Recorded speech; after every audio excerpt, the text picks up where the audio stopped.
wearing, diamond ring wearing, kiss stealing, wheeling dealing, limousine riding, jet flying, son of a gun, and I'm having a hard time holding these alligators. You're talking to the Rolex wearing, diamond ring wearing, kiss stealing, wheeling dealing, limo jet flying. We Rick flaring on her, flaring on her. We Rick flaring on her, flaring on her. You talking to the Rolex wearing, diamond ring wearing, kiss stealing, wheeling dealing, limo jet flying. We Rick flaring on her, flaring on her. Jack, we Rick flaring on her, flaring on her.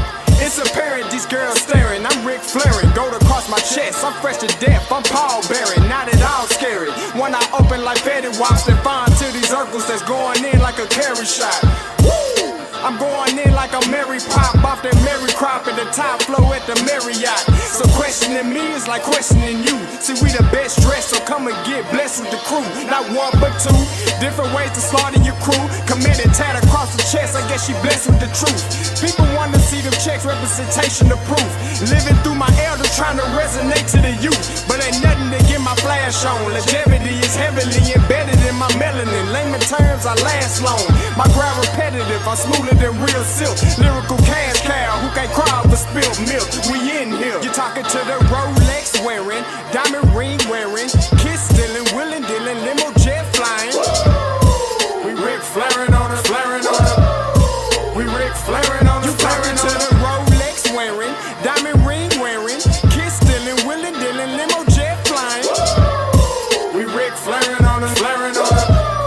We Rick flaring on her, flaring on her. This ain't no normal situation, this preparation with greatness. Industry full of fakeness, it's really up for the taking. See, life is what happened to you, more so how you take it. Don't get stripped of your knowledge and mentally leave you naked. I like to live otherwise. I'm sorry that I'm fresh to death. I put the polo and apologize. See, black son, we ain't nothing like them other guys. Quit to socialize, we organize, then we mobilize. Off the deep end like a scuba diver. And no confusion, just keep it pushing like Uber drivers. Woo!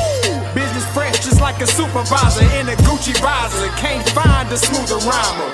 You're talking to the Rolex wearing, diamond ring wearing, kiss stealing, wheeling dealing, limo jet flying. We Rick flaring on her, flaring on her. We Rick flaring on her. You talking to the Rolex wearing, diamond ring wearing, kiss stealing, wheeling dealing, limo jet flying. We Rick flaring on her, flaring on her. We Rick flaring on her, flaring on her. Yeah, DQ baby. Shout out that boy Nigga for that fire track. Hey, Black Sun, sun up. What's up, Vinny Vegas? What in Vegas? Yeah. Shout out Pharaoh's Kids. D-Phase.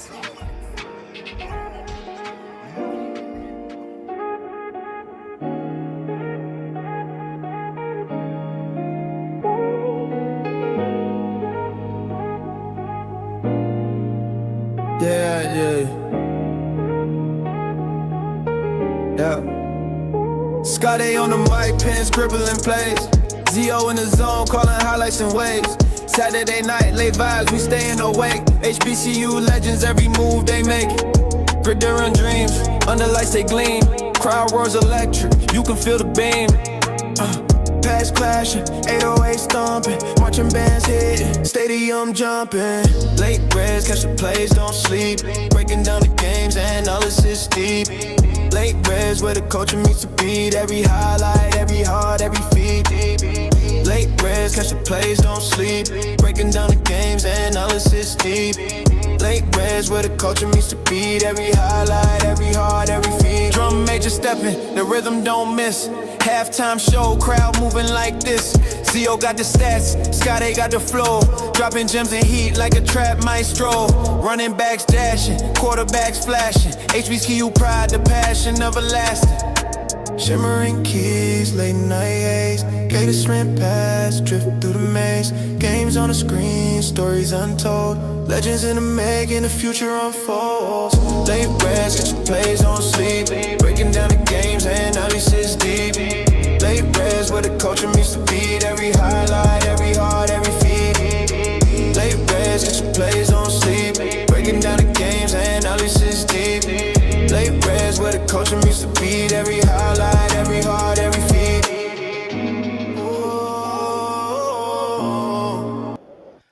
What is going on, everybody? It's your boy Scotty, man. Happy Saturday. You already know it's nighttime recap with your boy, me and Scotty, and your boy Zo. Now, listen, my man Zo had a family emergency, so he couldn't be here. So, listen, I had to get my brother from another. You already know how we do.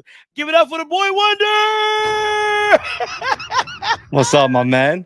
What's going on, Blue, man? Listen, I was telling my wife, I was like, man, Zo had an emergency, but I got my Blue. I said, I got my boy Blue. I said, that ain't never a bad backup. That ain't never a bad backup. My boy Blue. Hey, man, I'm playing the role Jalen Woods should have played tonight. I got in here, and we're going to save the show. That's what we're doing. We're going to save the day. Absolutely, man. Appreciate you for joining in. Now, what's funny, Blue, before we get into the deep, before I even knew you was coming on, I already had this slide ready. I saw this tweet by you, and I was just like, wow. Like, when you put it in that perspective of how bad this game really was offensively for Southern, you're just like, Jesus freaking Christ. But overall, Blue, what were your thoughts when it came to the game? One, we talked about, I think everyone talked about the offensive lines. Man, Central's lived up to the hype. That they were moving people up front, Scotty. And I mean, listen, I thought Southern did well adding some size up front, but Scotty, man, they had 300-pounders 4 or 5 yards behind the line of scrimmage, just getting pushed off the ball. Yeah.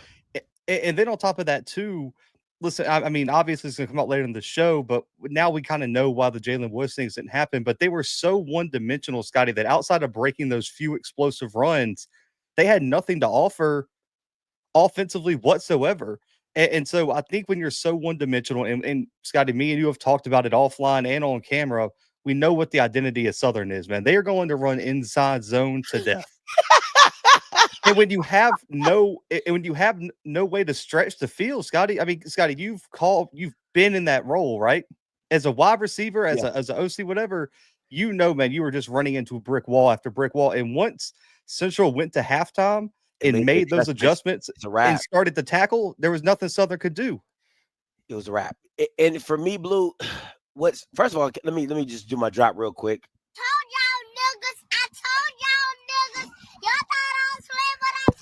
Listen, there's nothing that transpired in this game that anybody that knew football and watched the game and knew what they were talking about, there's no way you could pick Southern.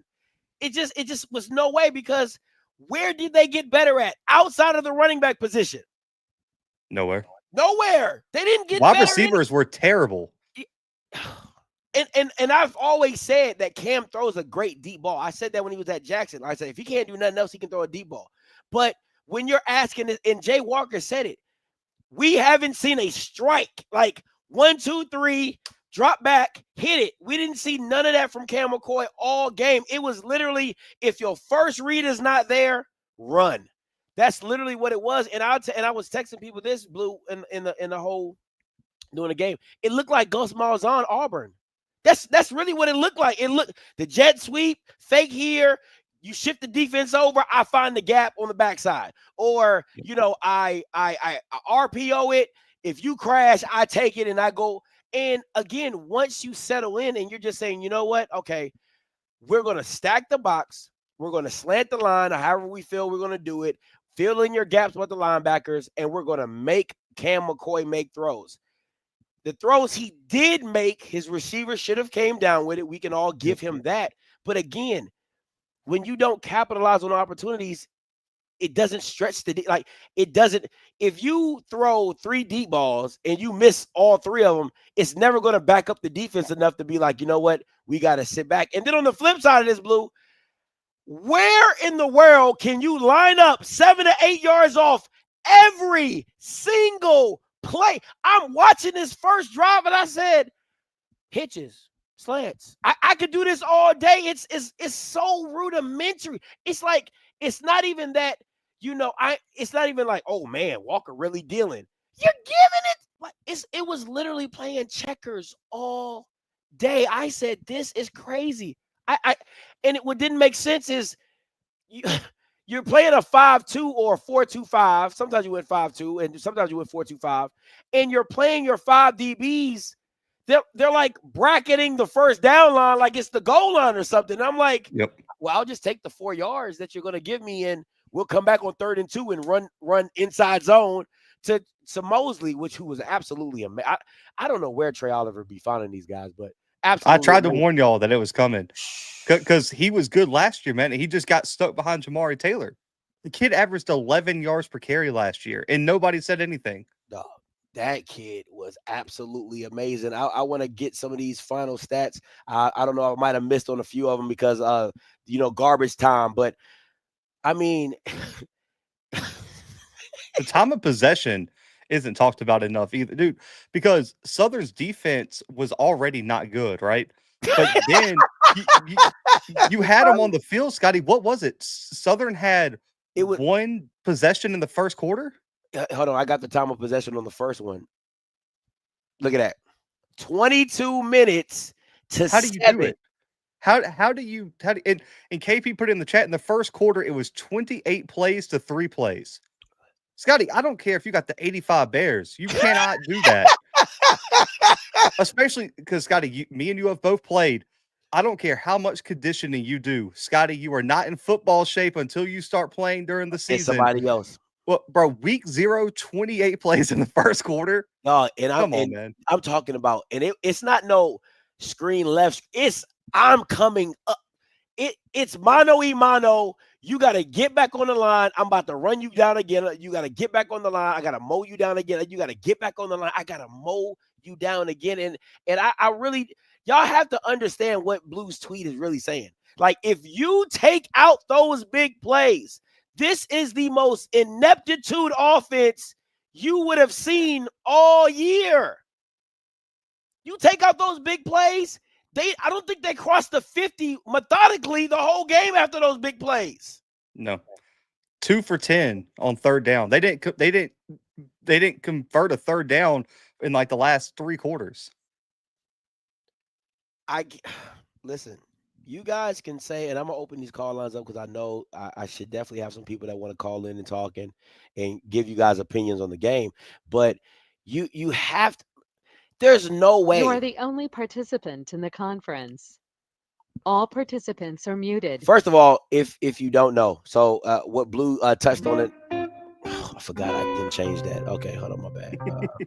I hate that thing. All right, I'm gonna just Blue, you got your call line open? I do not. Let me see if I can set open. it up. Y'all can call Blue's call on, but I want to touch on the fact that why Cam McCoy started, right? Because Blue touched on, he was about to touch on it for a little bit, but I want to touch on it. So word on the street is this. Word on the street is that Jalen Woods missed the team bus to go to Atlanta. And you have one story saying he flew to Atlanta to meet up with his team. And then you have another story that says they met in Louisiana. His family got him to meet him in the bus to meet in Louisiana. And this is the thing. Let me say this. I don't care if he didn't get to Atlanta until Saturday morning. You have to understand that in this game against a complete team like NCCU, you have to play a complete game. It just has to happen like that.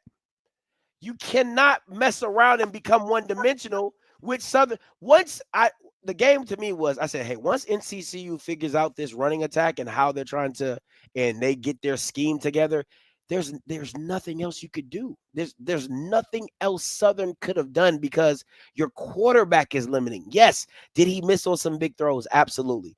But again, it's the methodical stuff that he has a problem with. And I think Jay Walker broke it down perfectly. He said he's looking to the side of the field. And if you just count it up, he had 4 defenders to 1 receiver. He's like, why is he even looking that way? And that is what you get in Cam McCoy. And the fact that they even brought him in, yes, you could talk about the 80-yard run. But that's the same thing Jackson State people were talking about when they said, oh, my God, he's so explosive. Oh, my God, But then when you get him to throw the ball more than 5 or 10 times, you see he's not that guy. He needs to play wide receiver. If we're being all honest, he needs to be a wide receiver. But Blue, go ahead. What you got? Yeah, I don't understand why they played him. I mean, I get why they played him because of the punishment, but Scotty, it's week 0. Punish the kid for a quarter. They didn't put him in until the 4th quarter. And he looked sharp too. If I'm a receiver, I'm like, thank you, God. Like, I finally get an opportunity to, because again, guys, I don't think you understand. And anybody who hasn't played the wide receiver, and Blue, I apologize. Anybody who hasn't played the wide receiver positions like this, you want to get involved in the game. It is hard.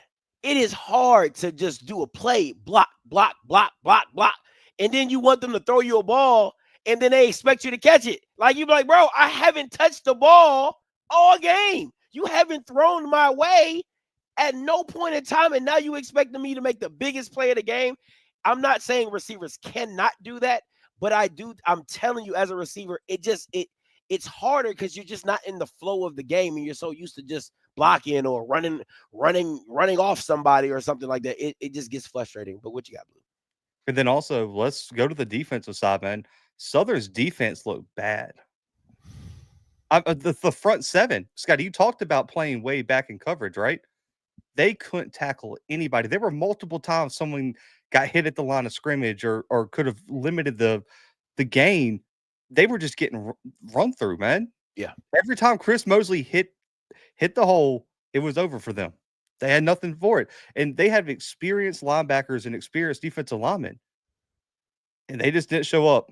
Did not at all. And I think for me, and I'm gonna play a clip because again, I told y'all niggas. Y'all thought I was playing, but I told y'all. Listen, y'all can say whatever you want. I be talking that talk. Now Josh gonna talk his talk because he an NCCU grad, so he always gonna think they the world. He always think they shit don't stink, right? But me, I'm neutral. I'm as neutral as they come. Blues as neutral as they come. I don't have much faith in the Southern offense. I think that's. I think it starts off rugged. I think it's like a 10-10. You know, just it slowly matriculates, but I think that train gets rolling, and it's just no stopping it. So for me, I got it 28-10. I've been seeing a lot of high scores in the chat, 45-30. I'm like, I don't know. I don't see Southern scoring 30 points. They didn't score 30 points all last year. They scored 42 points against Savannah State, and they scored 30 points against Prairie View in overtime. That's it.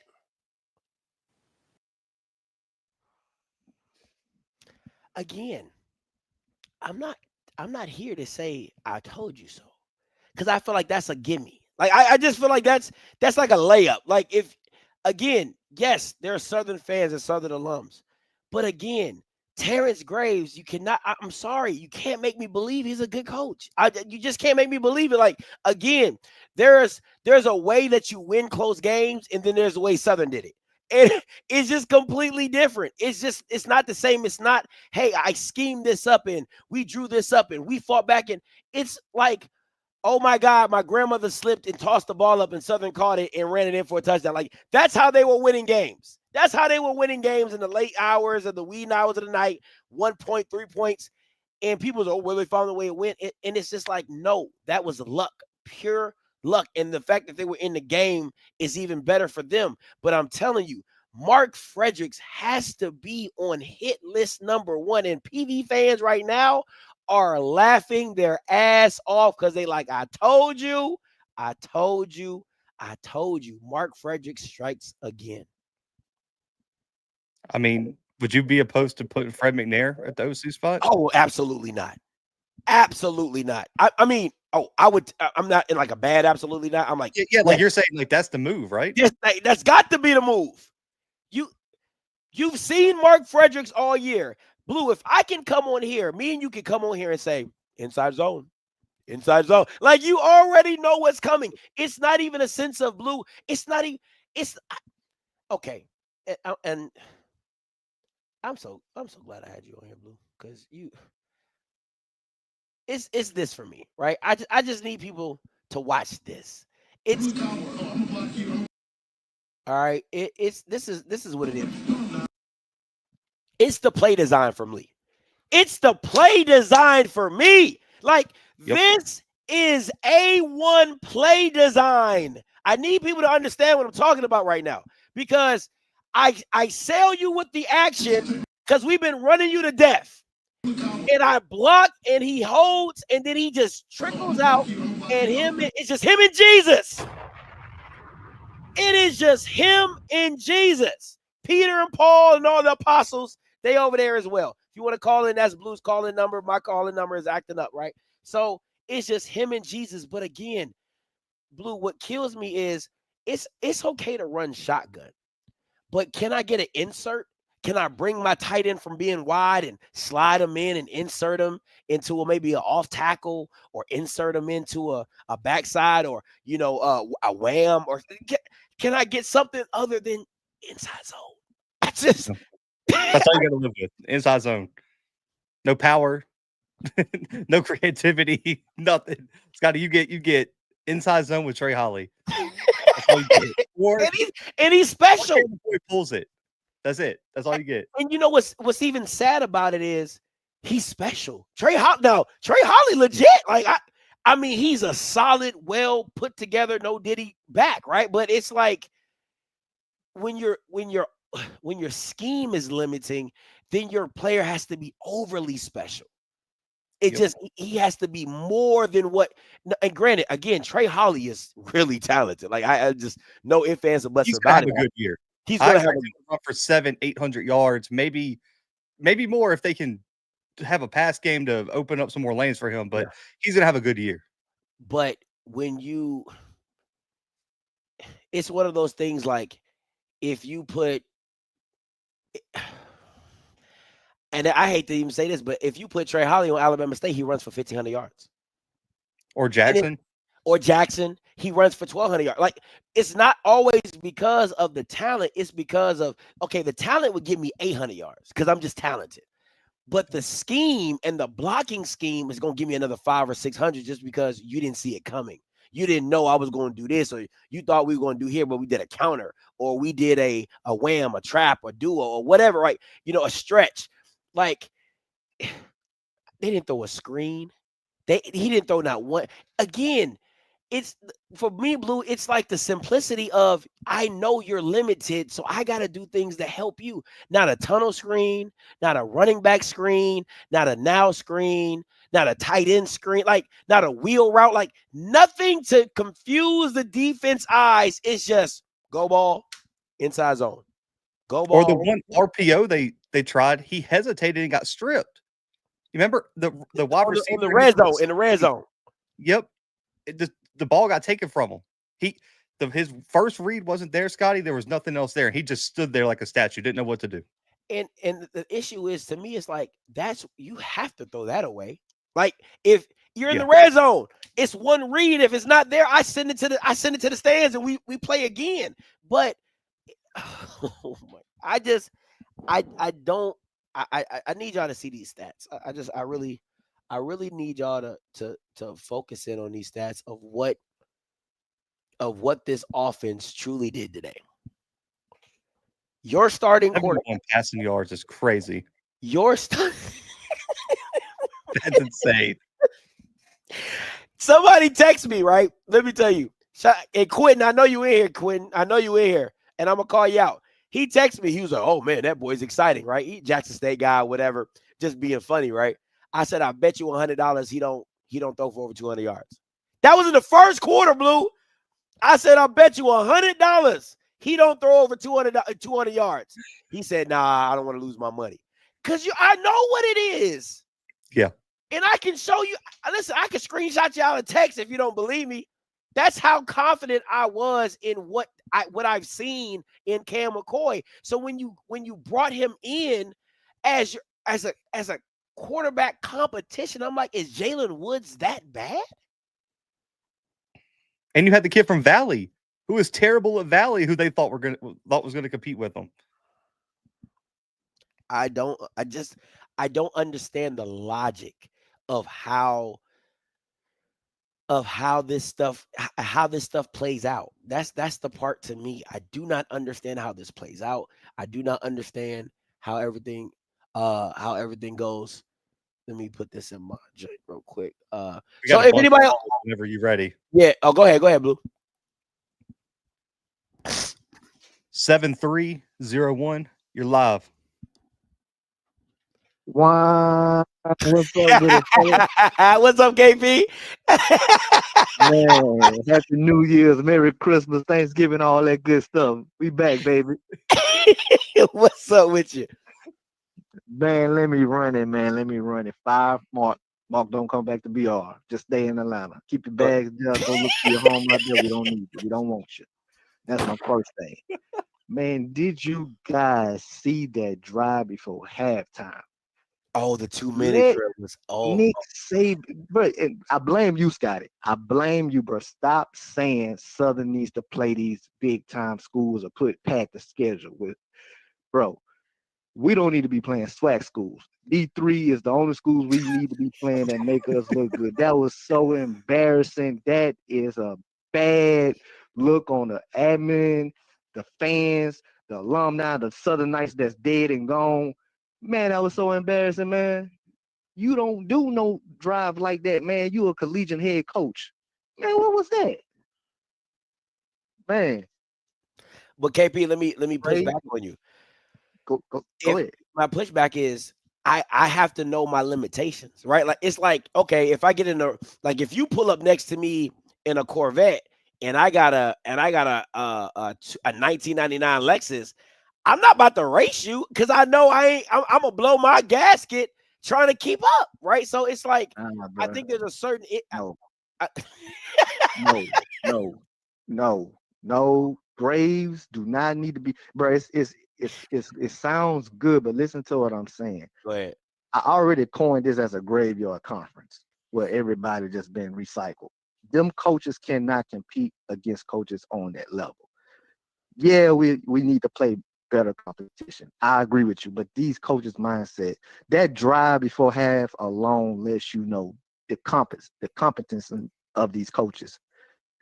You've seen better high school drives put together in a 2-minute drill, 1-minute drill than that. Yeah. What was that, bro? Yeah. Man, give Trey, bro. Trey bust 80 yards. Boom. Don't see Trey no more to 2 series down the line. Man, come on, man. What we doing? Trey gave you an 80-yard run before half. He hyped, got the Chucky doll. I want Chucky doll t-shirts. Feed Trey. I want them on Southern campus up for sale for $10 come homecoming. Please get that going for one. And you don't bring the kid back in the next series. You don't feed the kid. You don't feed Chucky. You let him sit on the sideline. You come do some Rudy Poo. Oh, man, what are we doing? What the hell? Man, Mark got it, bro. Like you said, it wasn't no running back screens to Trey. It wasn't no mismatched linebackers. None. Just give Trey 25 touches. I don't care if the kid is not in football shape. Let him get in shape. He go get it. He go get in shape. He go get in shape. We gonna get in shape in game 1. You got 11 games. What we saving him for? Man, this is the kid on ABC. He got other collegiate programs looking at him. Let the kid ball. What we saving plays for? You trying to keep it vanilla for who? Man, you got 8 plays. Ain't nobody just being like, oh man, we gotta save these plays for Jackson or Grambling down. Man, open up that playbook, get the page 37. Let's add this thing out, man. Man, that was just horrible, bro. That great Graves is over his head, but he's not a coach. Mark Frederick is not even top 5 OC. If you don't have a top 5 OC, man, don't come on Southern campus. Don't bring your resume on Southern campus. Coach got to go Graves. I hope he gone by week 4. I'm starting to train. Graves is not a championship coach. He ain't going to get us there. He ain't going to get us over to the hump. He can't beat the big schools. He ain't beat a big program since he been coaching. Hey, I'm just being honest. I'm not no hating. I'm just letting you know it's on film. You'd have seen it. Kids wasn't prepared. Man, even if you have and this, I'm gonna let y'all chime in. If you got a weak line, if you got a weak D line, most coaches understands this, and we're gonna blitz. We're gonna have corner blitz off the corner, the slot. We're gonna have a safety come down and blitz. We're gonna scheme you to keep you from abusing my D line. I have a small D line, and Givens getting pancake. Man, bring a linebacker on that side so Gibbons can get a one-on-one on another person. Yeah. Man, it wasn't no heads, no slants in, no twisters out on the D line. They just rushing straight bull rush trying to, man, that was just embarrassing, bro. I'm done, bro. I'm done. I don't know what else to say, bro. I think when you add in with your perspective as well, like they didn't move him to D tackle. Just to find a mismatch, like that's usually what good coaches do. Like, you're my best player.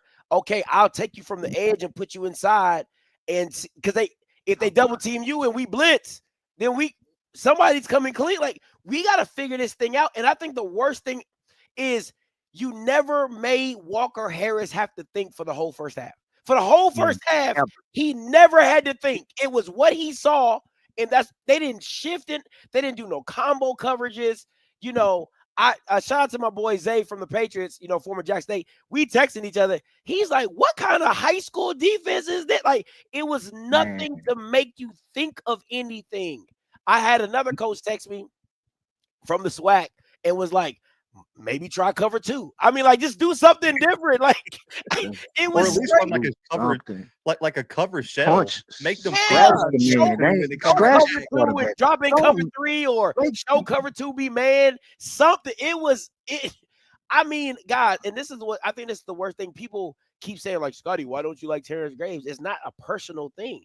It's just that what you saw today is like, that's what you spent all off season doing. Like, that's all I could think of in my mind is when I'm watching this game, I'm like, from April, you knew you were going against Walker Harris.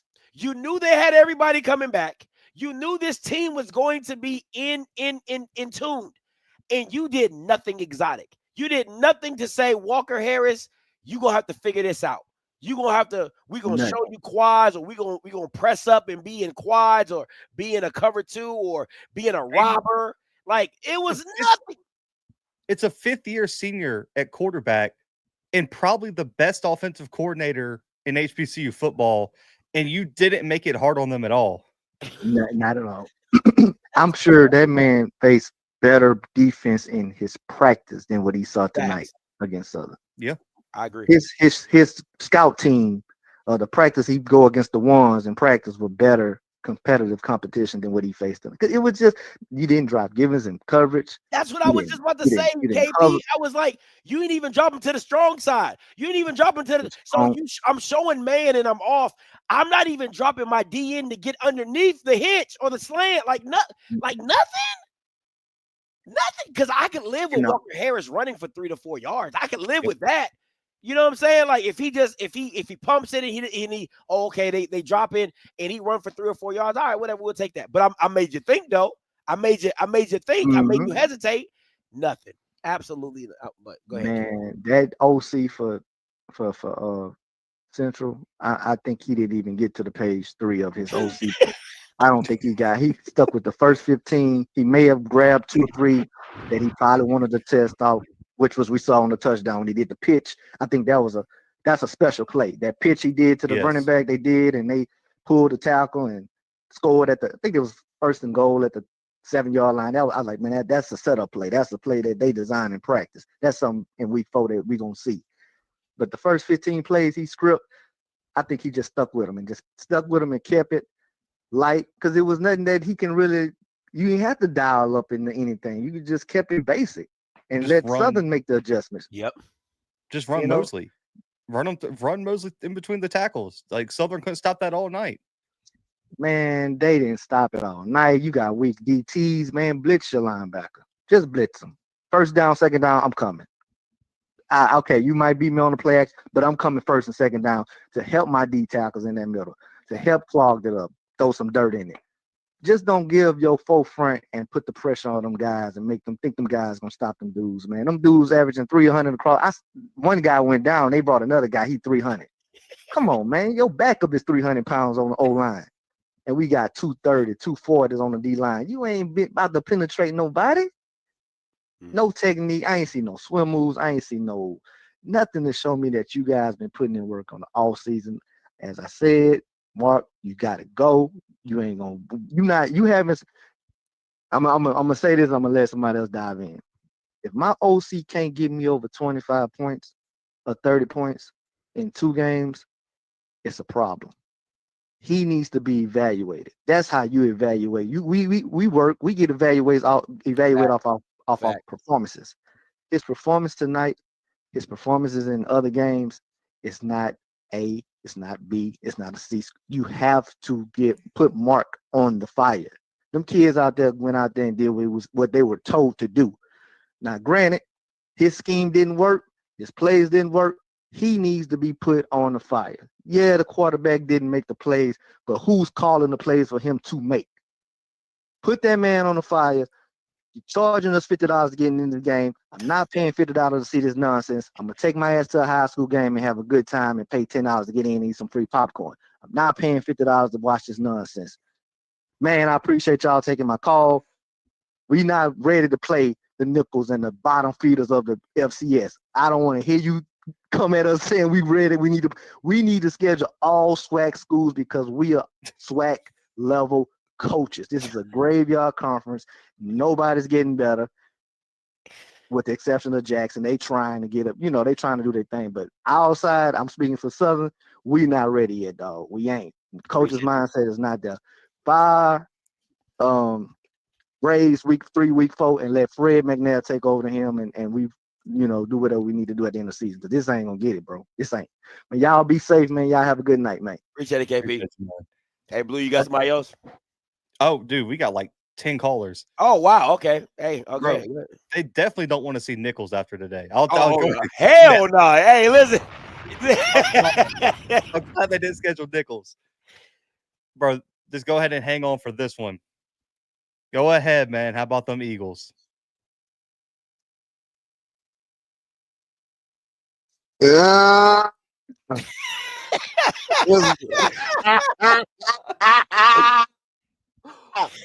Hey, man, listen here. Told you. I lie for you before I lie to you. You understand me? I will lie for you before I lie to you. This is, I just want everybody to know that I am headed back to the hotel. All of the belts that I brought with me to Atlanta are in a bag, a singular bag, with me headed back to the hotel. They will travel back to Charlotte, North Carolina with me tomorrow. Look, man, let's be honest. Okay. This is the duo that this is the person we told y'all I tried my hardest all summer long to be quiet about Chris Mosley. This was his coming out party. Yeah. Beware, if you are on this schedule, listen to me and listen to me good. You are going to have to deal with Christopher Mosley. It's simple and plain. I ain't asking you to do nothing crazy. I ain't asking you to do nothing special. But you are going to have to deal with Christopher Mosley. Phenomenal play calling tonight by Matt Leone. We didn't punt the ball until it was really, dummy time. I was very impressed with what we did. I was very impressed with the defense coming back out in the second half. First half, we needed to make some adjustments. Some of the same similar problems that we had lingering toward the end of the season last year. You come out in the second half and you make those changes. I was not impressed with the play calling on the other side, man. And Scottay, you and I talked about the need and the desire for there to have to you gotta do something. It's like, man, I'm standing on the sideline, man, and I'm calling the plays out, man. I was not expecting it to be like that. I told you. All jokes aside, man, I don't know what they do. If I'm Jalen Woods, how do I feel right now? I don't know. I'm going home. I'm going home. Yeah. Because Josh, you take the one play away from McCoy. What did he do? And again, he throws a very great. Listen, I'll give him that. I told him that when he came out and was at Jackson, I said, hey, he throws a very good deep ball. He really does. Has really great touch. But outside, that's not where the game is won and lost at. The game is won, and you saw it with Walker Harris, the 4-yard hitch, the 5-yard hitch, the 6-yard slant, the 5-yard hitch, the 10-yard comeback. Like, that's football. That's how the game it's supposed to be played. And then when I get you to come up, I hit you over the top. But you can't win a game where it's either it's big play or nothing. Like that's not how football works. But if I'm Jalen Woods, I'm like, how is this dude playing over me? I don't care if I missed the plane to Atlanta. How are you playing over me? Yeah, man. Come on, man. This is it's kind of sad to see, man. And when he got out there, man, you could kind of tell the young fella's MO was kind of, it looked a little dejected. Felt like he made some pretty solid throws, which kind of had me scratching my head as to why.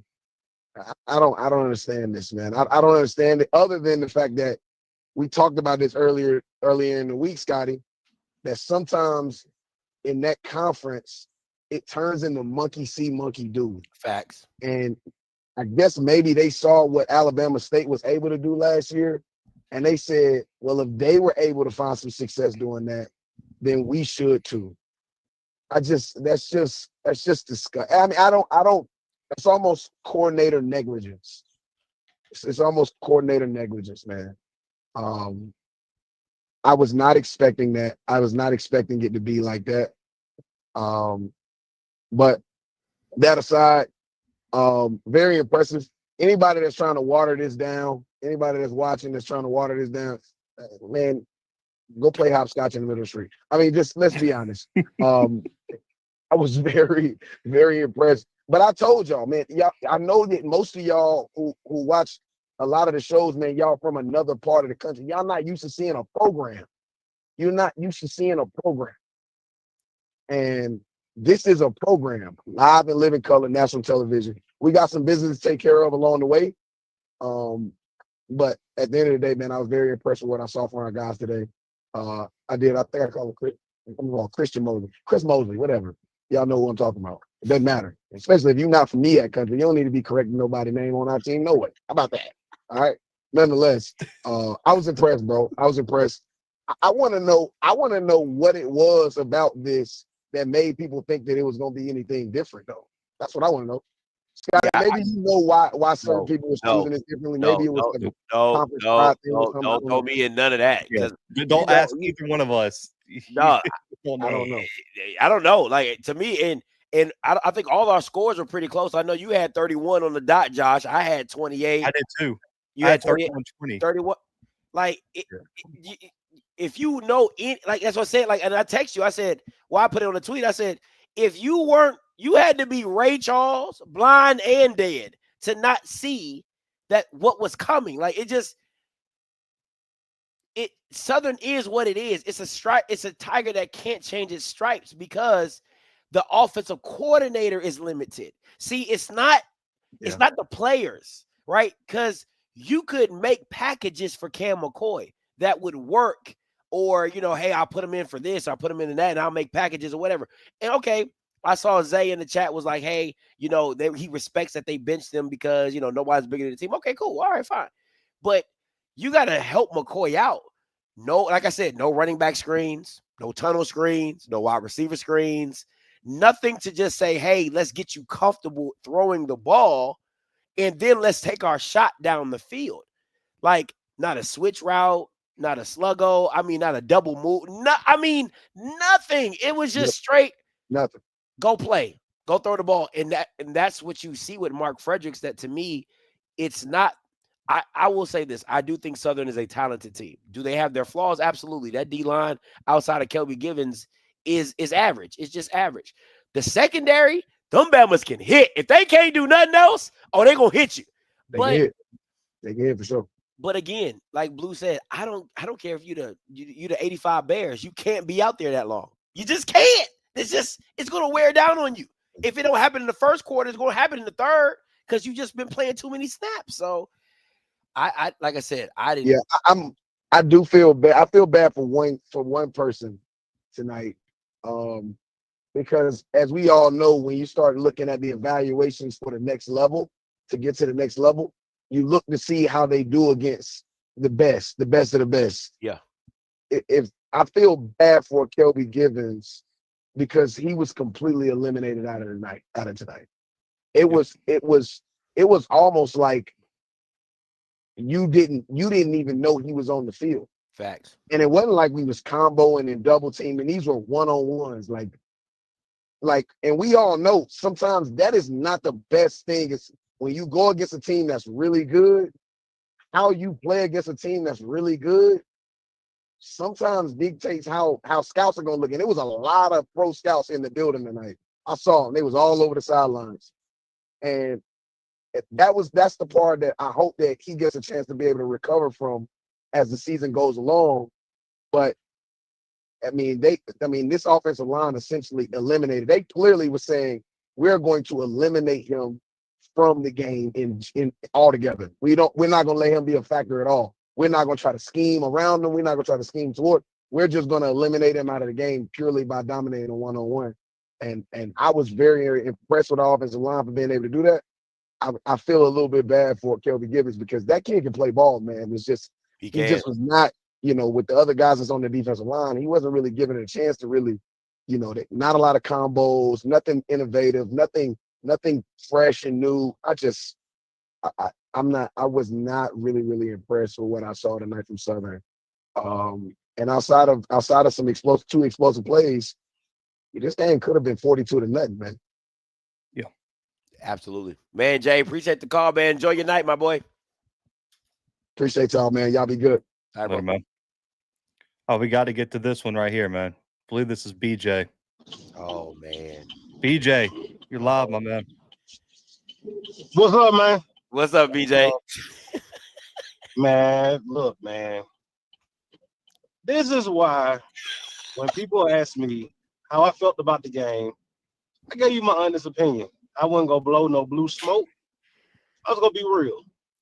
And the problems for Southern last year are the problems for Southern this year. There's a talent deficiency in the interior of the defensive line that's been neglected through recruiting. Special teams, still a problem. And then you have an offense that lacks creativity, to say the least, right? And this offense has lacked creativity every year since 2022, right? It doesn't matter who's changed. The staff has been the same. Offenses lack creativity, and you've gotten what you've gotten since 2022. That's the beginning and the end of the book. And I can't put it any more colorful than what I just put it. But shout out to North Carolina Central, though.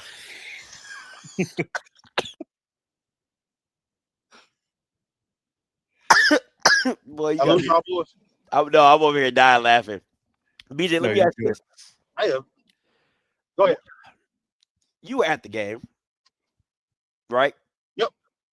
What did you, in general, like how did the air feel? How did that? Because it felt like it was rocking. Like those first two, like the score for score, like that first 14-14, that wall, man, I was like, oh wow, it's a ball game. But I said, this is what I felt. I said, Southern has to go in the half at being up. I said, if Southern goes in at half being up, I felt more comfortable with them kind of still sticking to their game plan of just saying, hey, we're going to run, we're going to do this, we're going to. But once NCCU scored, that drink was fast too. I said, that's game. I called it. I told my wife, I said, that's game. She said, it's only the half. I said, babe, that's game. Because when you're the better team and you know you're the better team and you go and you make those type of response, that's what it was. It was response. You had that big drive, got the crowd rocking, you up 14. It's 14-14. No, 14-10. It was 14-10 at that time. And I'm like, oh man, okay. Because if we're being honest, NCCU left about 14 points on the field. That fumble was huge. You know what I'm saying? So, I mean, this game could have really been 40-something to 14, but you're still in it. You're playing it. And like I said, like everybody said, that first half was going to be crucial to Southern. And I just didn't think they didn't close it out well. And then you didn't have a great response on the 2-minute drill before the end of half. And it's like, it just never made sense. So BJ, like just your thoughts about the momentum and how everything was flowing. But I would say momentum, man. When the beginning of the game was electric, man. The fans from Southern were really into it. The NCCU fans were really into it, and it really started in pregame, man. So shout out, man, to the fans, man. They made the atmosphere. But Scott, tell me if you remember this. You remember Southern was up 10-0 against Jackson State in the SWAC championship. Yes, they were. And then right before the half, on the kickoff, instead of kicking the damn ball through the end zone, there was a pooch kick. Same thing happened tonight. Trey Holly breaks the touchdown run. Southern goes up. Pooch kick. Central gets great field position. Cashes that in for points before the end of the half. That completely swung momentum. Yeah. They got it swung momentum not only for that football team, but it swung momentum for the fan base. And what you kind of felt was, oh, here we go again. Even though it's just a 3-point game going into the half, you're right there where you want to be. It felt like after that pooch kick and then the next score, it just like it deflated everything. And one of the things that, I was on the sideline while the game was going on, and someone said, hey, man, we swinging. I was like, I am always process oriented, right? Because if I have a process to get success, I can replicate it. Now you can trip and fall into success, but you can't replicate it. Southern had two big plays. The McCoy touchdown, broken play, Trey Holly touchdown. Yeah. Everything else in between that was So I'm like, man, is this sustainable? Because I haven't seen us sustain a drive the football down the field. It's been 2 big plays. And we come out in the second half, and it's flat, man. We go back to inside zone. We ran inside zone all the start of the fourth quarter like we weren't down, and there was an opportunity to get back in the game. It's just inside zone. And it's just like, man, if you just go wave the white flag like that, man, what message are you sending to that football team? BJ, for you, because I know you played defensive back. Me and Scotty talked about this earlier. I didn't understand the lack of aggression defensively. When you were aggressive, you had results. I believe the 1 sack came from when you guys ran a blitz up front, but you guys were playing 8-9 yards back a lot of the game, not blitzing much. And I feel like for Walker Harris, he's shown if you don't get pressure on him, he's just going to pick you apart. I just don't feel like they were creative enough defensively against Leone, who's going to be creative offensively, and also Walker Harris, who you have to force off his spot. Yeah, and the reason they did that, Blue, honestly, is because they kept an extra guy in the box to make up for the deficiencies that we have on the defensive line. If you notice, Herman Brister made a lot of tackles close to the line of scrimmage. And that's because he was playing basically in the box, almost like another linebacker. So the defensive backs were on islands. And I don't know, I feel like this. If you're a defensive back at the Division I level, you have to trust your athleticism. So those guys were playing back, trying not to give up anything big and saying, hey, we're going to give up. We'll give it up underneath. And Walker Harris said, okay, that's fine. And I think usually if you're not playing against a quarterback that's the ilk of a Walker Harris, you can get away with that, right? You can get away with that. You're not gonna get away with that with against a quarterback like Walker Harris. But it's a lot of issues. It's game one. I will say that it's game one. People are going to overreact to the left and to the right. It's game one. They got 11 more of them to go. Next week they'll beat the hell out of Valley, and people will start back popping champagne bottles and telling you how great everything is. This thing goes in cycles. Now, when you say beat the hell out of, are we talking like 7? Are we talking 2 scores? Like, because listen, I'm not the one that. All I'm gonna say is this: is if you go into the game with Cam McCoy, if you do what you did, if you put this on film and you go in and do it again next week, I don't see how you just beat the hell out of Valley. Like, I'm not saying you don't win. I'm not saying that, but beat the hell out of. If you just repeat this same process, it's literally load the box and make you. Look, it's one of those things, Scotty, where I want to see what this offense looks like next week. Okay. And Jalen Woods probably going to end up being the guy next week. I think Cam McCoy he's a hellified athlete. There's one thing I noticed about Cam McCoy tonight. Where he's throwing the ball, he's already made his lineup, and that's where his head goes. Looking. He is not going through no progression. He ain't going 1 to 2, low to high. He throwing it, okay? If his eyes go there, he throwing it. Yeah. But like I said, it's gonna be an interesting season, man. I told people this, man. My expectations for this football team is they ain't high. I never did look at this team and go, "This is a SWAC championship team." I don't see it, right? I don't see it. So my expectations were tempered. Now we do have some in Jaguar Nation that bought into some of the preseason hype about this offense was going to be explosive and things. I didn't buy into it because I look at it, man. I know what your deficiencies are. I know how you recruit or lack thereof.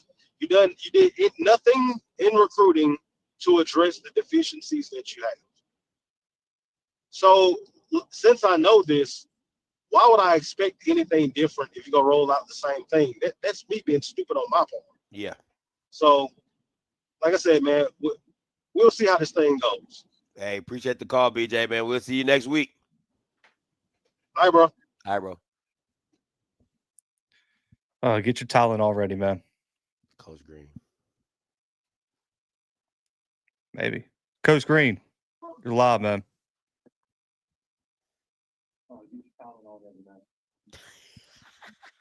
Yo, what's up, y'all? What's up, Coach Hey, Green? how y'all doing? Oh, I'm doing fine. Yeah, I'm doing great. You don't want to sound like you just came from a funeral.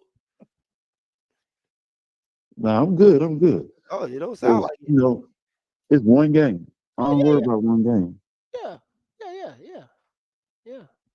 I don't never worry about one game.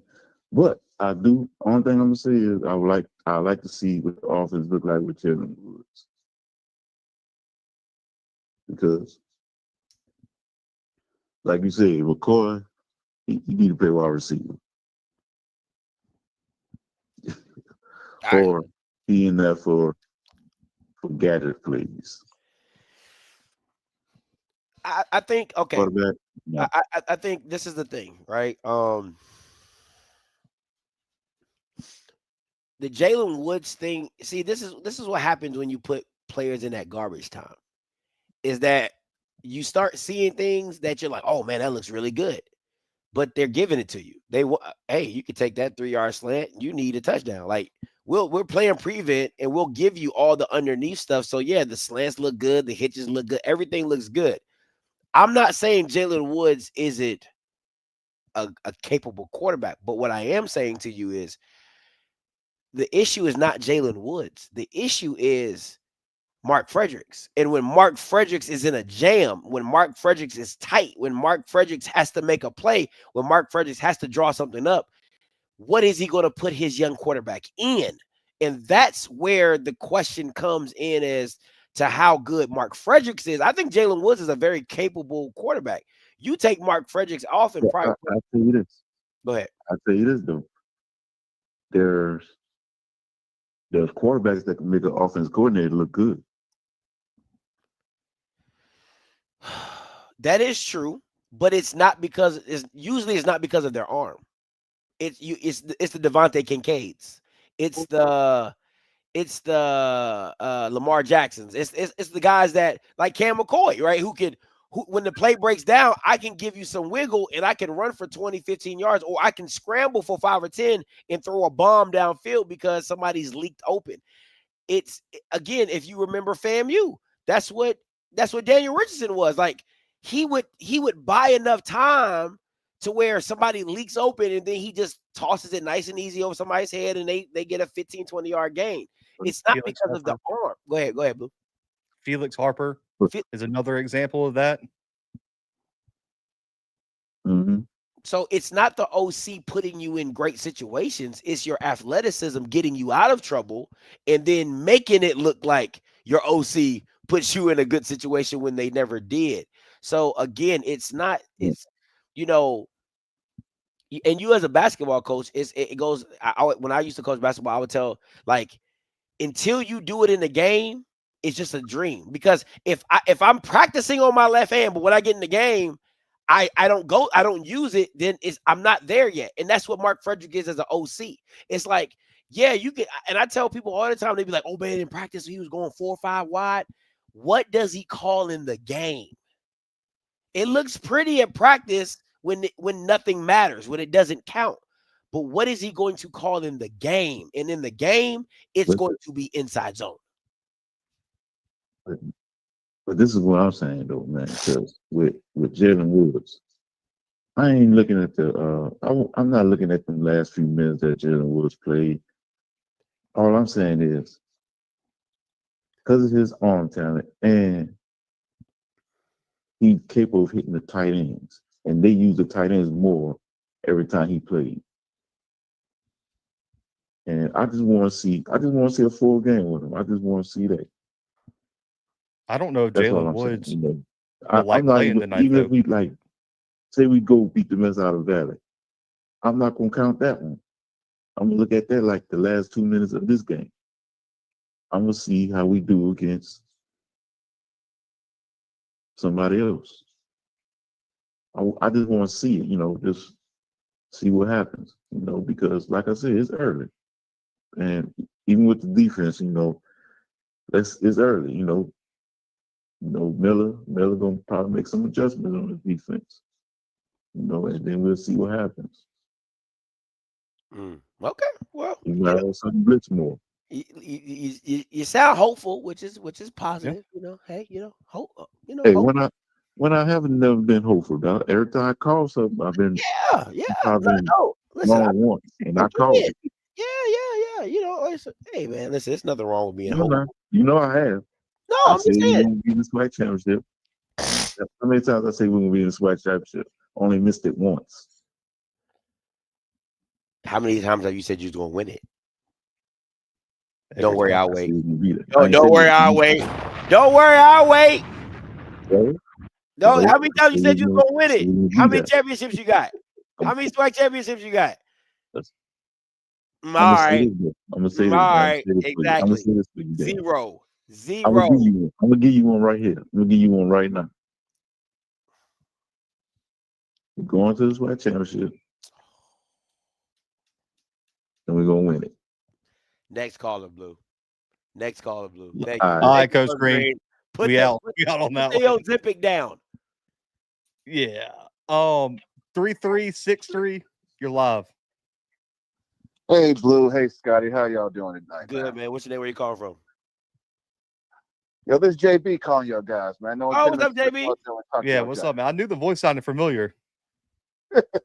Don't bring in no FCS. We ain't got time for your FCS talk. Get because you be like, hey, how about those nickel games? Yeah, like, nah, we're good. We're good. We got all 5 games in depth. You know what I'm saying? We touch on something. All right. Okay, I'll be polite. Okay, I'll be polite tonight. All right, so I think 2 things could be true at the same time. One, North Carolina Central looked like a program. Looks like they got things rolling. They got bigger aspirations in mind. Southern looked the way they did. I would say I'm surprised, but I'm not, because this is what happens when you only prepare to defeat SWAC teams. You get SWAC good schools playing against other guys who are not SWAC teams, and this is what happens. So what happened tonight might look good against the SWAC. After all, they got 2 SWAC games for out of conference opponents. So yeah, we got that in the next 2 weeks. So they might do well there. But I'm not shocked about this. And this is a quick question for Scotty. What was worse tonight? Southern's defensive scoreline or Shador's passing stats?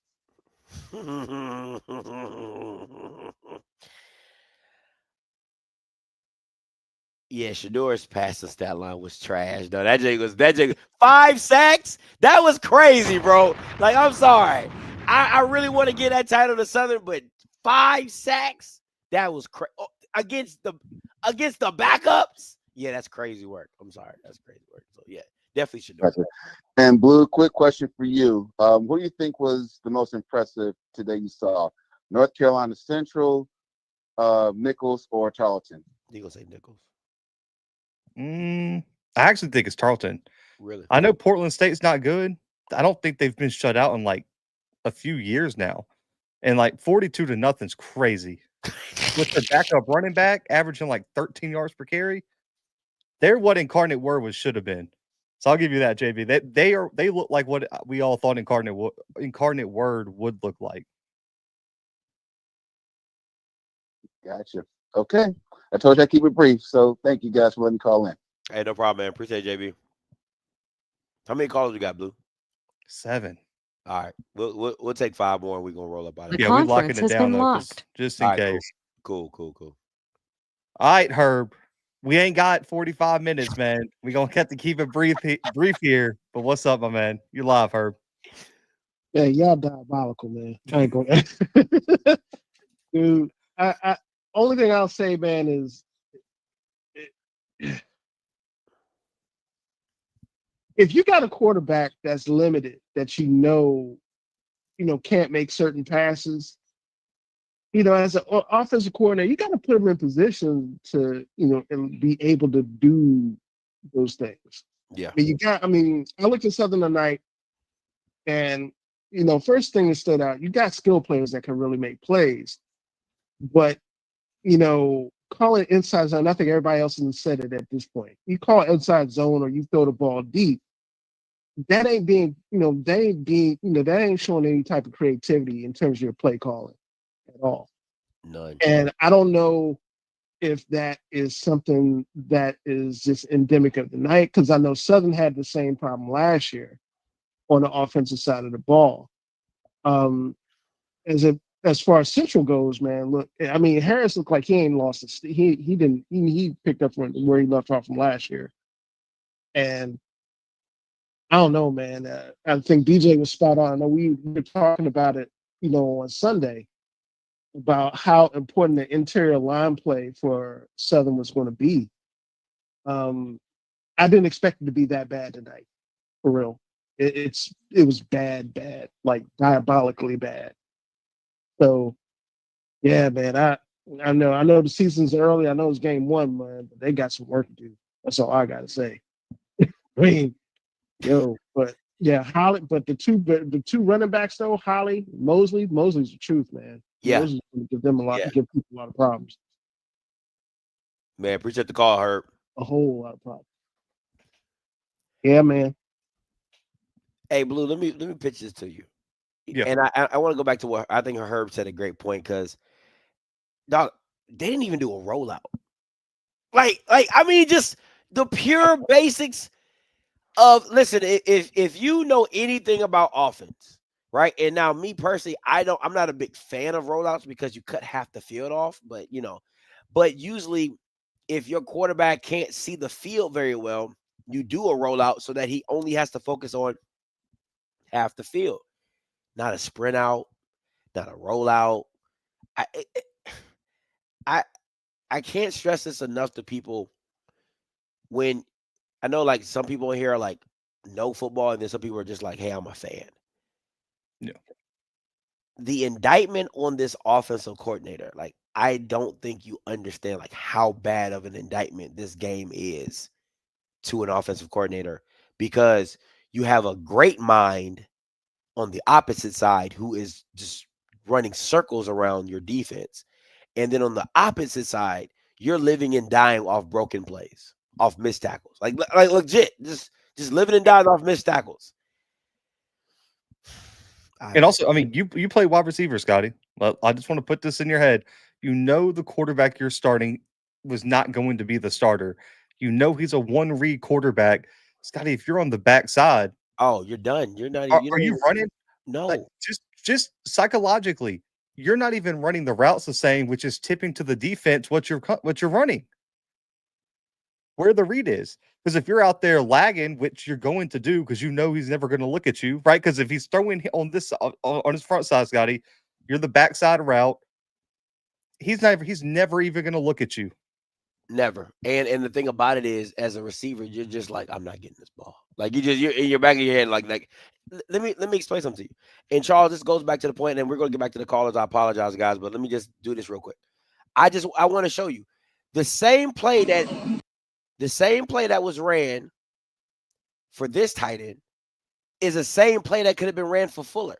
And honestly, it probably would have worked better for Southern because of Holly, how good Holly is as a running back. So he's a threat. And you can run this play in the middle of the field. Like for 3rd and 2, 2nd and 4, 2nd and 5, you can run this play to where it's a delay for the tight end and he just leaks out. You can run that. Look at the protection. If you back it up just a little bit, I got you. It is beautiful. Like, look at the wall there. The back chips the free blocker. Both of those two guys are just going to stand there because they're not even rushing. Look at the wall the offensive line has. That's where you want to go. I'm going to take you right over there. Yep. The guy at the bottom of the screen, I don't know what he's doing. He's just running straight up field. And if you're an offensive lineman, that's the easiest thing to block. I mean, that's picture perfect, man. You can't call a play no better than that. You just can't. And the thing about it is, you never saw it again. That's the beauty of those type of plays. It's like, I'm gonna hit you with it, and you ain't never gonna see it again because I got so much in my bag. You know what I'm saying? It's not like, oh, back to this inside zone. You know what I'm saying? It's crazy. Who's next, B? 8258. You're live. Hey, how y'all doing? It's Marquise. What's up, Marquise? Yeah. I'm so glad football season back, man. We are too, Marquise. What's going on, man? What you got on the game? Yeah, but well, I know that was that was a great game, but but I ain't expected who they played today. Next, come on, Marquise. Ain't nobody got time for all that. Bye. Next. It's 11 p.m. over here, man. We ain't got time for that. Who didn't play today? What? 9122. You're live. Hey, what's up, fellas? Dang, man, this ain't the love hour. Hey, what's up, fellas? This your late night. I checked out the game, but it was turnovers on both sides of the ball. Southern had turnovers. North Carolina had turnovers also. Turnover, not turnovers. Turnover.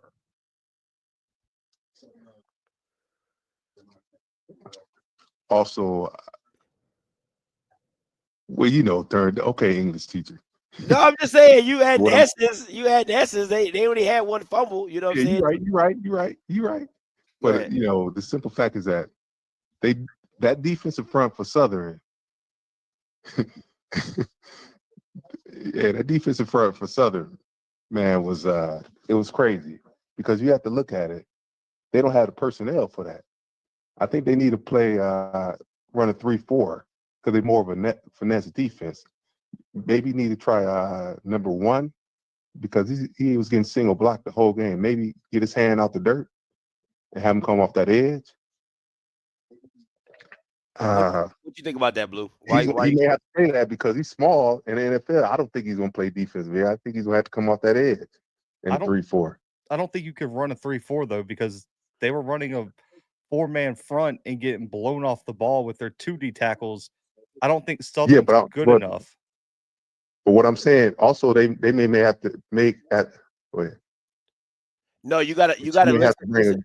You can't listen. Hold on. You may have to bring a lineman over from that offensive line to help out. on that because they don't have any 300-pound linemen, defensive linemen. They have multiple 300-pound D tackles. They were just getting blown off the ball tonight. Don't watch the TV. Listen to the phone. Don't watch the TV. Listen to the phone because it's delayed. Yeah. All right, go ahead. Yeah, but go ahead. No, they have Southern had multiple 300-pound D tackles. The problem was they were getting no penetration. They were getting blown back. So if you take another D tackle out, are your defensive ends good enough? And is your one defensive tackle good enough to take on double and triple teams? I think so. I think the rushing lanes and how bad Southern played on the D line, they would have got killed tonight because they wouldn't have had enough size on the interior.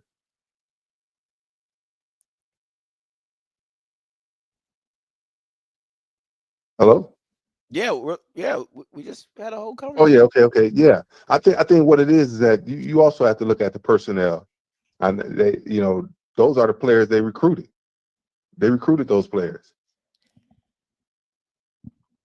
and they brought them up in there. Yeah. Appreciate it. Thank you. Callers better be good. No, we never come on, man. Hey, listen, hold on before you go. If you're on the call line, don't watch the TV. Don't watch your phone. Talk to us on the phone. All right, thank you. Go ahead, Blue. All right. 4512. You're live. Who we talking to?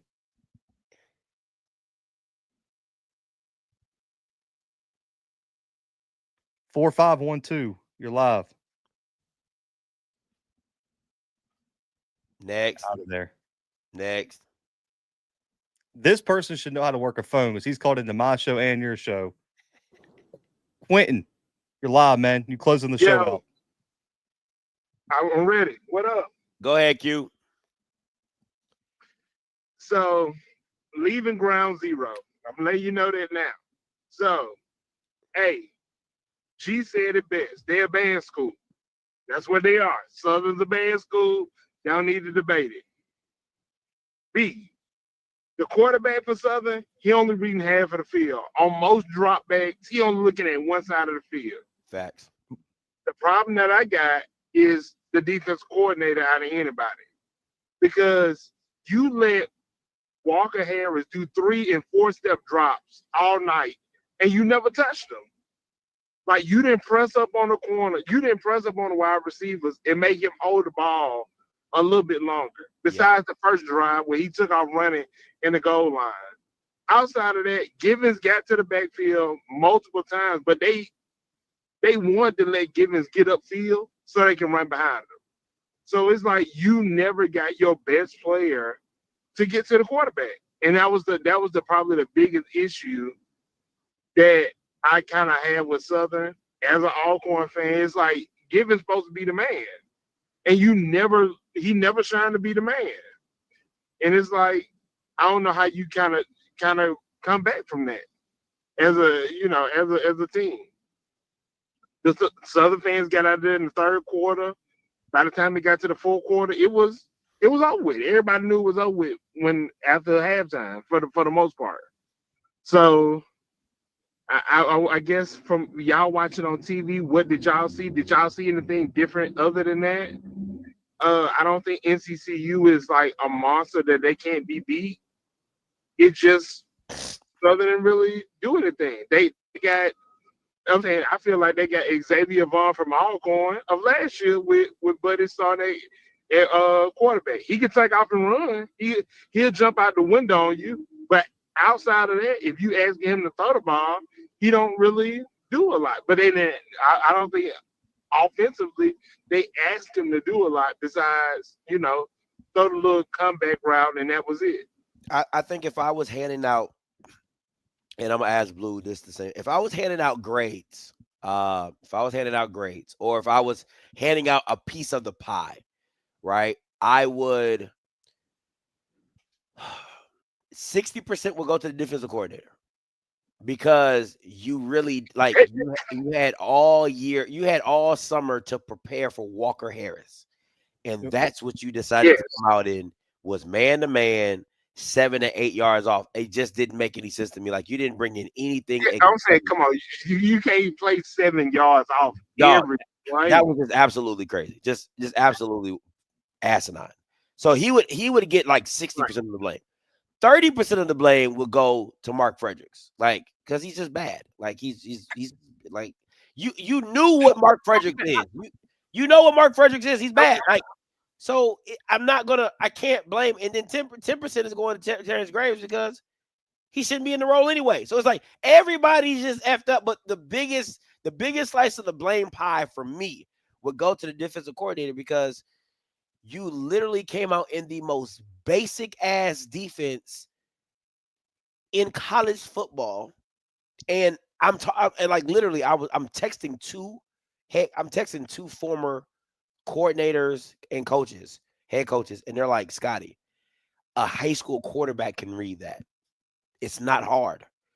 So yeah, 60% of it has to go to defensive coordinator for me. If you were passing out blame pie, Blue, how would you pass it out? Yeah, I think you could even push it to 70 for the defense, because even though the offense wasn't good, like at the end of the day, like let's level set here, guys. The starting quarterback was suspended early, so you knew it was going to be simple. The defense at least could have helped themselves by playing press coverage, by blitzing, by being creative, by making Walker uncomfortable. They just let Matt Leone not even stretch up there calling plays. He was just sitting there. Scotty, he was probably just reading a book up there, just like, yeah, run inside zone again, run power, do this. Like there was no creativity they forced Matt Leone to do. He just got to run the exact offense that he feels comfortable doing, and Walker never had to break a sweat, guys. He got to sit in the pocket. His offensive line dominated. Defense gets at least 60-70% of the blame. The rest has to go to Mark Fredericks. Has to. My thing is, at least after halftime, you had to come out and say, we're going to put pressure on Walker Harris. It's no way that you can go into halftime and you saying, we in this ball game. We're really not supposed to be in this ball game, but we in the ball game, and you saying, hey, we're not going to put no pressure on Walker Harris second half. I don't even believe they put it the first half into the second half. No, they didn't punt till the fourth quarter. There, I'm like, yeah, like when did the punt start happening? I'm like, what was going on before then? So that was my biggest issue. I'm like, your strength is supposed to be the defense, and they didn't show up. Nope. Because he didn't call the game right personally. Q, I appreciate the call though, Brody. This is how I would. It reminds me a lot of, and I know people are going to say, what you saw today reminded me a lot of the FAMU defense during the Willie Simmons era, right? With Smitty, and he didn't believe in blitzing. It was straight mano y mano. We going man. Hey, get it, go after it. But you have to have the dogs to make that work, right? Or you have to have the DBs, right? Like you had to have the Kendall Bowlers, you had to have the Marquise Bells, you had to have these special type of athletes to where you're saying, hey, we're not doing nothing exotic. We're just going to line up, cover 3, man, cover 1, cover 0, whatever it is. And we just going to do what we do. But when you say we're going to do what we do, you got to be the best at what you do. There is no, maybe you have to be the best at what you do. And Kelby Givens wasn't James Houston today, and they needed him to be James Houston, right?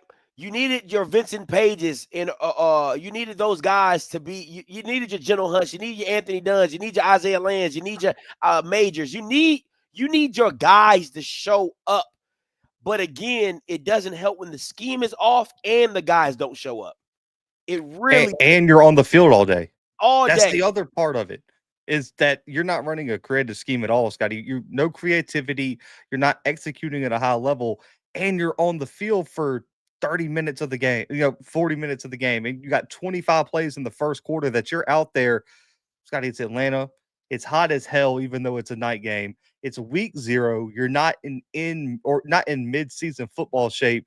they were doomed from the start. And you got these 300-pounders who might be Leaning. big, Scotty, but they're Leaning. getting blown off the ball, and they're probably cramping. They're trying to rotate. What's the depth like? Because you had to replace your entire interior, and you had to replace, like, the big thing for me was, if Givens didn't make a play, does your backside defensive end have the ability to go make a play?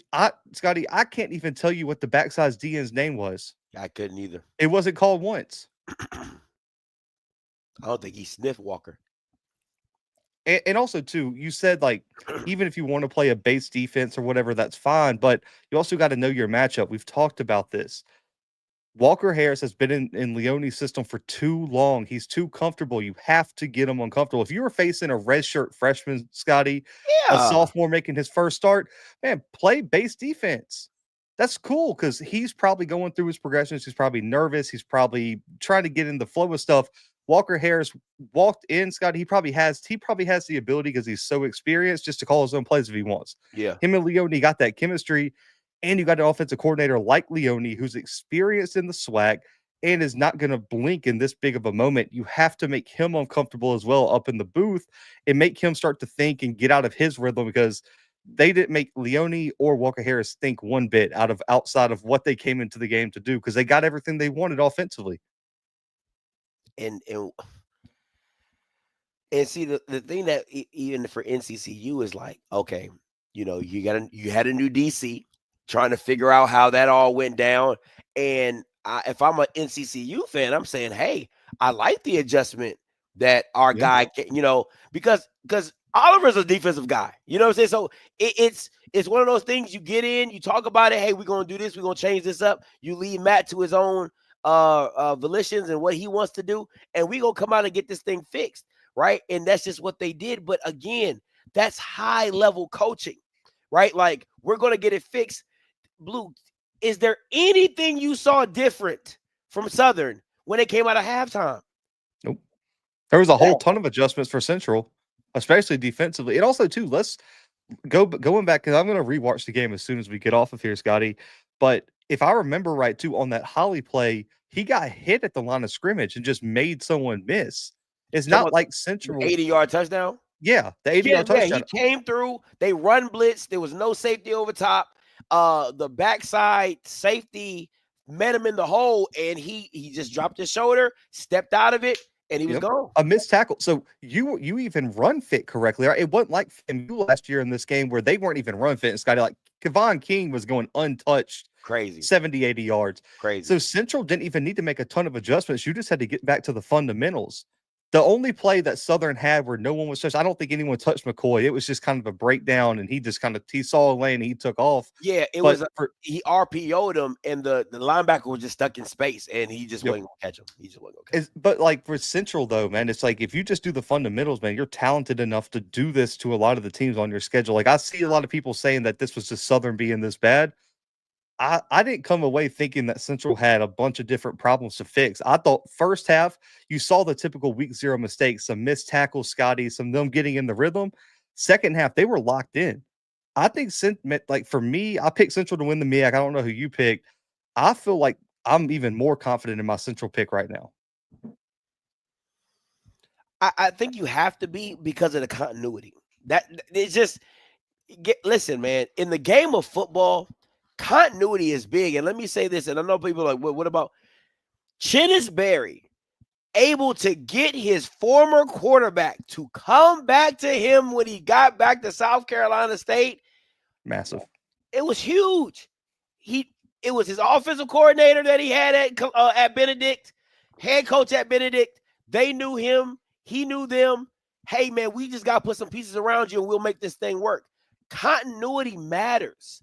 And having 90% of your team come back and you are one game out of the MEAC championship, that's dangerous. I don't care who you are. Now, are we saying that, you know, Delaware State, Norfolk, are they not going to be talented? They'll probably be talented, but there's just a continuity and a comfortability that NCCU is going to have because, again, they've been in battles with each other. Leone knows what he's going to get from Walker Harris, and Walker Harris understands Leone. it matters. All those little things matter when it comes to big games like this, because why? I trust you, you trust me. And when you have like a Cam McCoy and a Mark Fredericks, it's like Mark Fredericks is like, man, I don't know. I don't want to put him in a weird position, and I don't know what he can do. I'm going to limit the. I can't go. I can't do what I mean, he ain't doing nothing exotic anyway. But I would want to run an inside zone left, but he don't feel comfortable left, so I'm gonna just do it right. Yeah. Like it's those little things like that for me that you have to go through that process of learning your teammates and learning the quarterback. That's why I feel like not having Jalen Woods hurts, because he at least had been through the system a year prior, so he now knows some more of what Mark Fredericks can do and expand or whatever. But I digress. I think that I'm gonna keep saying this, and Blue, I'm gonna toss it back to you. I felt this game was way more important for Southern than it ever was for NCCU. NCCU, if they just woke up and got on the bus, they was gonna win this game, and I knew that. For me, it was, could Southern compete? Because it's too many times in big games they lay down and they get waxed time and time and time again. I was just looking for a Southern team to compete. And again, as always, they do not show up. So to me, for people to say, oh, they just going to walk into Valley and beat Valley, I can't say that. I'm not saying that it's going to be a hard game, but I don't think it's going to be easy as people think. But Blue's on you. They needed the momentum, in my opinion. And to kind of wrap up our last point, I don't think Central's unbeatable. Like, they absolutely could go lose to a MEAC team out of nowhere, or even New Hampshire next week, right? You can see it. They don't play well, but I still like what I saw from them. But for Southern, man, where are you on the worry scale? Like 10 being like I'm hitting the panic button, 1 being it's just one game.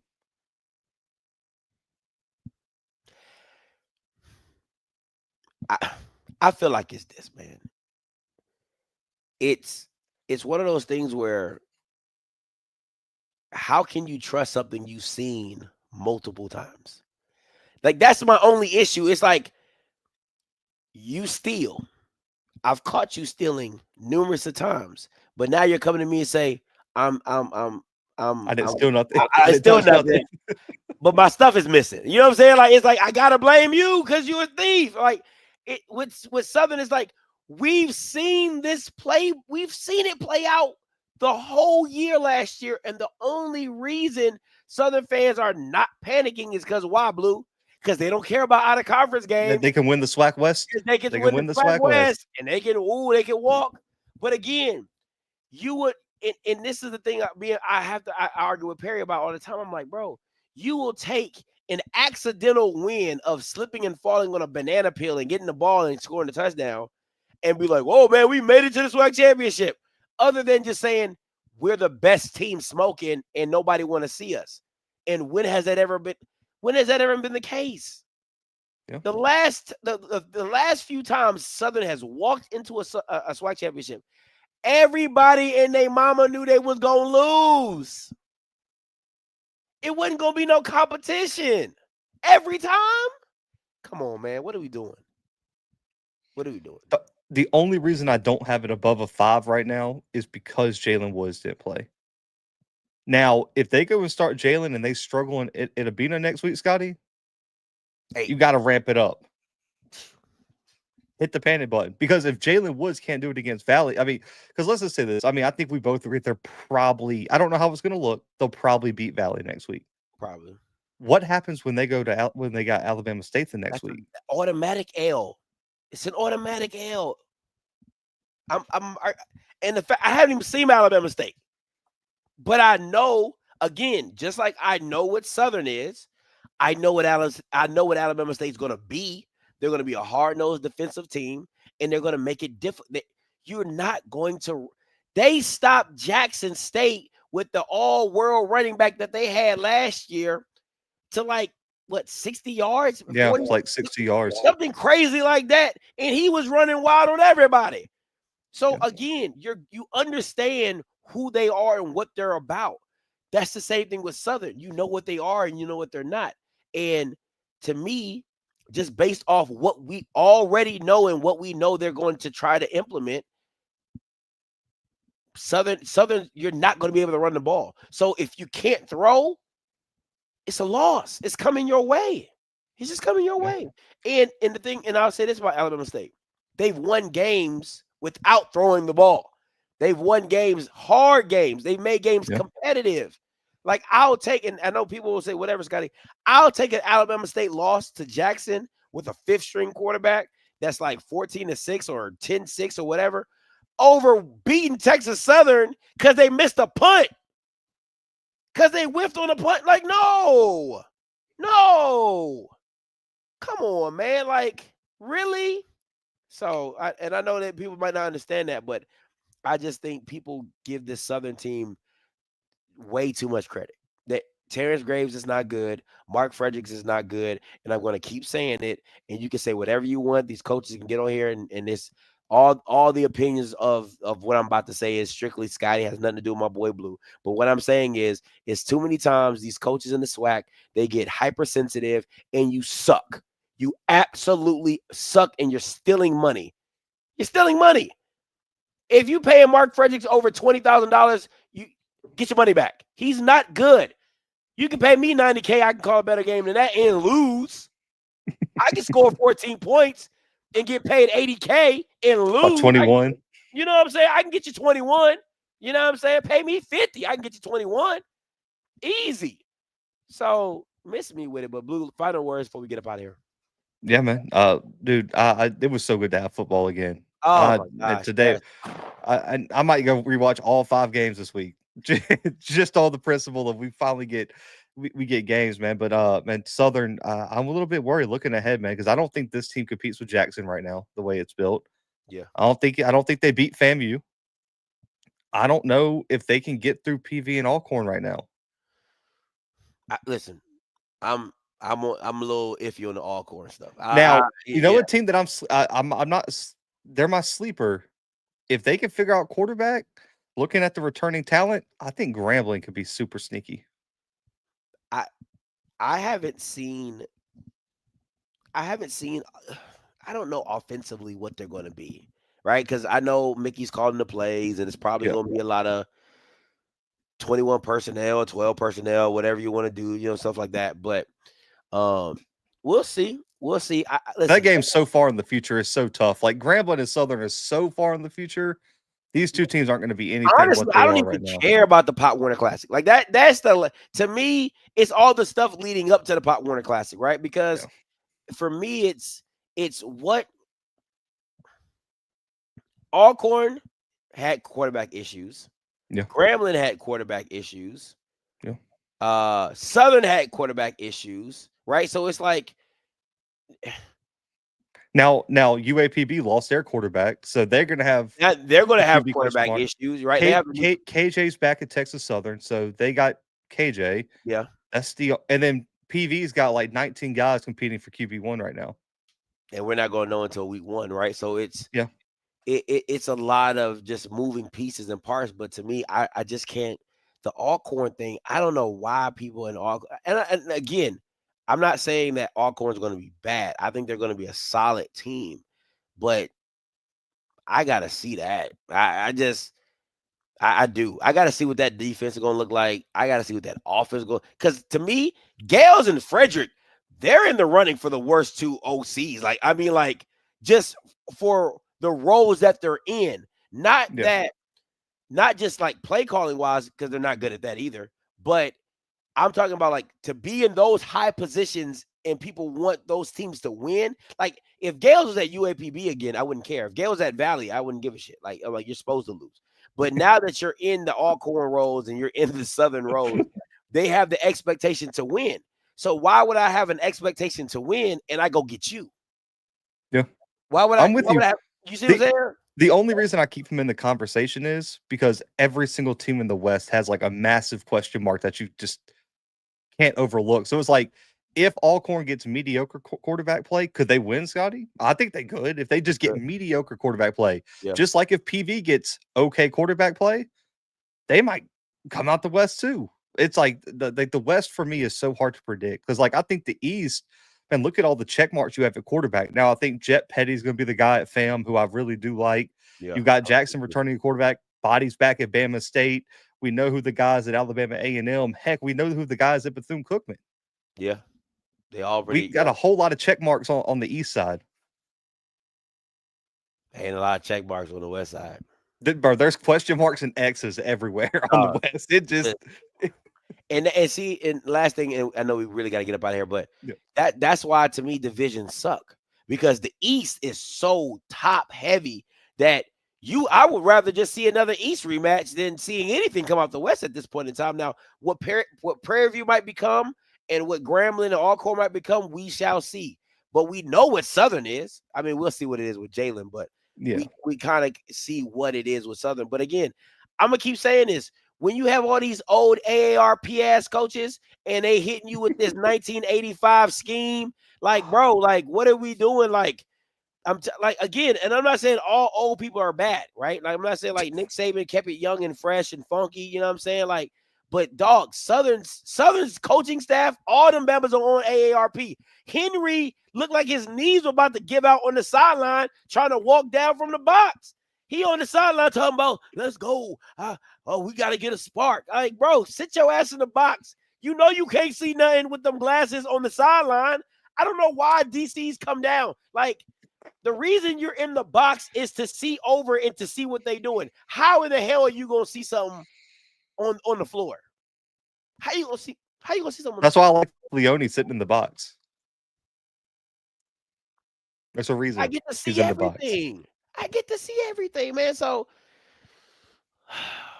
bro, you know it's bad when Fred McNair might be the youngest coach on the staff. Like, it's... you know what I'm saying?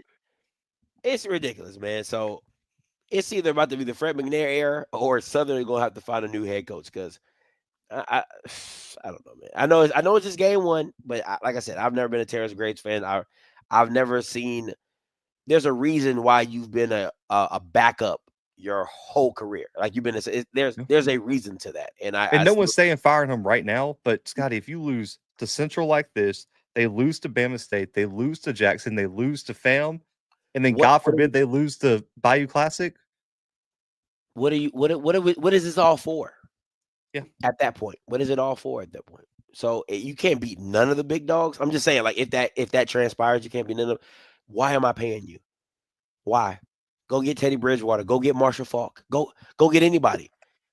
You know what I'm saying? Trayvon Davis in the chat. It's funny. He said that the CB's playing 30 yards off and still couldn't see it. You know, man, listen, I'm glad football's back. I'm glad I'm able to jump on here and talk about how bad Southern was, because they were ass.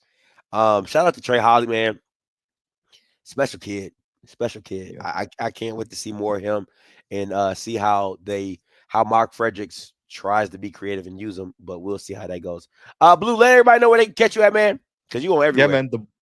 Literally everywhere, it feels like this year, man. So co-hosting with Sam again, co-hosting with Craig, the Blue Bloods on all podcast streaming platforms and YouTube, and FCS Football Central on SI, man.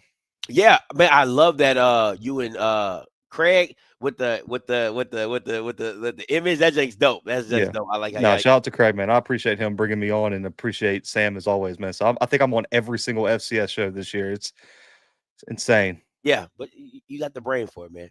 That's why you're the boy wonder, man. Listen, guys, again, shout out to my boy Zo. He had a family emergency, could not be on tonight, but we'll get him back on next Saturday. I appreciate my boy Blue for stepping in as always, man, being the boy wonder that he is. Listen, as always, catch out on Monday. All right, for Outspoken, you know, Perry gotta take it, man. He gonna have to eat all this crow. Listen, until next time, you know what I'm gonna do. I'm a holla. God bless.